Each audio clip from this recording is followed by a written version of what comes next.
नमस्कार दोस्तों, आप सभी दर्शकों का हमारे YouTube चैनल में बहुत बहुत स्वागत है। दोस्तों, आज के इस वीडियो में हम चर्चा करेंगे नागपुरी भाषा के अंतर्गत झारखंड के लोक नृत्य के संबंध में। दोस्तों, झारखंड के लोक नृत्य के संबंध में हमें नागपुरी साहित्य के अंतर्गत भी पढ़ना है, साथ ही साथ जो झारखंड जीएस का पेपर है उसमें भी हमें झारखंड के लोक नृत्य के संबंध में पढ़ना पड़ता है। तो ये आपको डबल फ़ायदा पहुंचाएगा। तो आप हमारे साथ इस वीडियो में बने रहिए और चलिए शुरू करते हैं आज का वीडियो। दोस्तों, आज के इस वीडियो में हम चर्चा करेंगे पैका नृत्य और फगुआ नृत्य के बारे में। सबसे पहले हम देखते हैं पैका नृत्य के बारे में।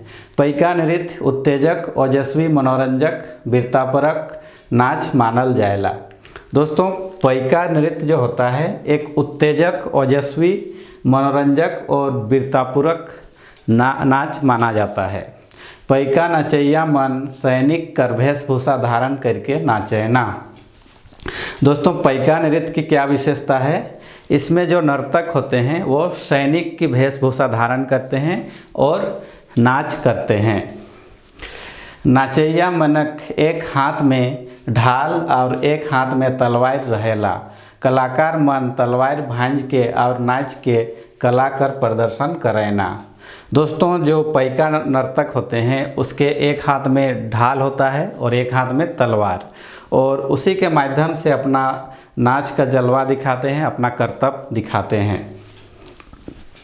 पैका नृत्य में नगाड़ा, ढाक, ढोल, शहनाई, नरसिंघा, भेर आदि बाजा कर भारी संगीत यंत्र कर इस्तेमाल करल जाएला।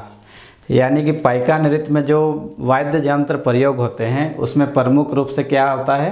नगाड़ा, ढाक, ढोल, शहनाई, नरसिंघा और भेर।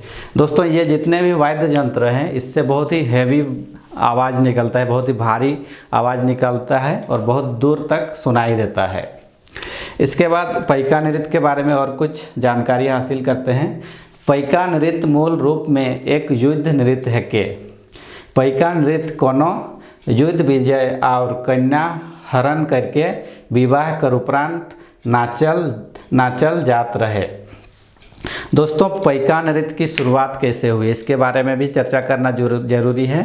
तो पैका नृत्य कब नाचा जाता था? जैसे कोई राजा या कोई भी प्रदेश का राजा, खास करके जो छोटा नागपुर एरिया का, वो किसी युद्ध में विजय प्राप्त करके आता था तो जितने भी सैनिक होते थे इस तरह के डांस करते थे। साथ ही साथ और एक अवसर पर इस नाच को नाचा जाता था, जैसे किसी युद्ध में कन्या का, जैसे आदिवासी समाज में एक प्राचीन प्रथा थी कन्या हरण विवाह।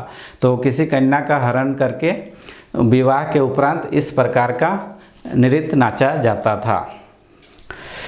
लेकिन वर्तमान समय में पैका नृत्य एगो पेशेवर नृत्य है। दोस्तों, ये जो पहले बात बताई गई कि युद्ध विजय के बाद इस तरह का नृत्य नाचा जाता था, लेकिन वर्तमान समय में तो ऐसे युद्ध होते नहीं हैं। तो ये सिर्फ एक पेशेवर या व्यावसायिक नृत्य हो गया है। यानी कि किसी को पैसे देकर, उस तरह का जैसे कोई टीम होता है नाचने वाला, उसको पैसे देने के एवज में वो नाच का प्रदर्शन करते हैं। तो वर्तमान समय में पैका नृत्य एक पेशेवर नृत्य रह गया है। पैका नृत्य एगो वीर रसिक नृत्य है के। दोस्तों, ये इम्पोर्टेंट लाइन है, इसको जरूर याद रखिएगा। पैका नृत्य जो है एक वीर रस का नृत्य है। वीर रस मतलब जिसमें वीरता दिखाई जाती है। तो इसको जरूर याद रखिएगा, यहाँ से सवाल पूछा जा सकता है। और नेक्स्ट पॉइंट है, पैका नृत्य डॉक्टर रामदयाल मुंडा के नेतृत्व में रूस में प्रदर्शित करल जाए रहे, जेके रूसे आदमी मन बहुते पसंद कर लें। दोस्तों, जो झारखंड के एक बहुत ही प्रसिद्ध व्यक्ति हैं डॉक्टर रामदयाल मुंडा, इनके नेतृत्व में पैका नृत्य की एक टीम रूस गई थी और वहाँ पर बहुत ही अच्छा नाच का प्रदर्शन किया गया था, जिसको रूस के नागरिकों ने बहुत पसंद किया था। तो इसके बारे में बताया गया है। तो यहाँ से भी सवाल पूछा जा सकता है कि पैका नृत्य का विदेश में कौन सा देश में प्रदर्शन किया गया था? तो याद रखिएगा, रूस में किया गया था। साथ ही पैका नृत्य, इससे क्या क्या सवाल पूछे जा सकते हैं इसके बारे में भी एक बार डिस्कस कर सकते हैं, मतलब कर लेते हैं। तो पैका नृत्य क्या है? एक उत्तेजक, ओजस्वी, मनोरंजक और वीरतापूर्वक नृत्य है। और इसमें सैनिक लोग, मतलब जो नर्तक होते हैं वो सैनिक की वेशभूषा में नाच करते हैं, इसको याद रखिएगा। और ये एक वीर रस का नृत्य है, इसको भी याद रखिएगा। इसके बाद नेक्स्ट देखते हैं फगुआ नृत्य। फगुआ नृत्य क्या होता है? फगुआ नृत्य मूल रूपे फागुन महीना में नाचल जाएला और चैत महीना कर शुरुआत तक चलेला। दोस्तों फगुआ नृत्य क्या होता है? इसका नाम से ही जाहिर होता है कि ये फागुन के महीना में ये नाचा जाता होगा। तो फगुआ नृत्य मूल रूप से क्या होता है? फागुन महीना में नाचा जाता है और चैत महीना का शुरुआत तक, यानी कि जब वसंत ऋतु में खास करके फगुआ नृत्य नाचा जाता है। ये नृत्य के होली कर दिन विशेष रूप में नाचल जाएला। फगुआ नृत्य जो होता है होली के दिन विशेष रूप में नाचा जाता है। फगुआ नृत्य मर्द द्वारा करल जाएला। दोस्तों फगुआ नृत्य जो होता है मर्द द्वारा यानी कि पुरुषों द्वारा नाचा जाता है, लेकिन कोनो कोनो जगह महिला मनो नाचे ना। लेकिन कहीं कहीं पर क्या होता है, महिला द्वारा भी फगुआ नृत्य का प्रदर्शन किया जाता है। ई नाच में श्रृंगार कर विशेष महत्व रहेला। नचैया मन 16 श्रृंगार से लेस रहेना। दोस्तों इससे पहले हमने जो पैका नृत्य देखा वो था वीर रस से पूर्ण वह नृत्य था, पैका नृत्य। और जबकि फगुआ नृत्य जो है ये एक श्रृंगार रस से परिपूर्ण नृत्य है, तो इसको याद रखिएगा। फगुआ नाच में दुई या दुई से बेसी दल रहेला।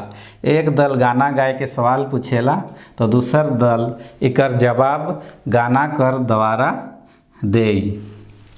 दोस्तों फगुआ नृत्य में क्या होता है, इसमें नाचने वालों का कई टीम बनी हुई होती है, 2 टीम या 2 से अधिक भी हो सकती है।